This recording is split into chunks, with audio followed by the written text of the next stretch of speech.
Hi everyone! Today I'm going to show you how to make some cassava floured pancakes. Before you begin mixing everything up, you should have your skillet warming on the stove at about medium-low heat. First, what you'll need is one pasture raised egg that you'll just crack and beat into a bowl. Okay, next you'll add about a tablespoon of oil. It could be avocado oil or extra virgin olive oil.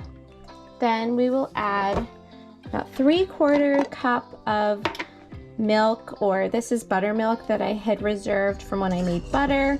You can also use coconut milk, A2 Casein Milk. I like to add a little bit of almond or vanilla extract, about like a teaspoon. Gives it a nice flavor. About a cup of cassava flour. 2 teaspoons of baking powder. And go ahead and give that a stir so it turns into batter. Now my kids like it a little sweeter, so sometimes I do add about a tablespoon of Monkfruit sweetener. If you think it's too thick, you can add a little more, a tablespoon at a time, of your liquid.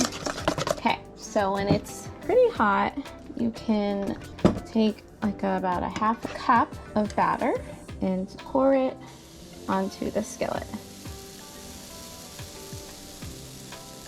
At this point, you could add some coconut, or you could sprinkle some chocolate chips, sometimes some currants my kids like to have in their pancakes before you flipped it. Once you see some bubbles maybe start to form, you can go ahead and see if it's ready to flip. It looks pretty good. A nice thick pancake. We'll go ahead and put that in the warmer. We'll keep making them. You can make mini silver dollar pancakes. Alright, see, and again, just a nice thick pancake. If you break it, you can see that it really looks like a pancake.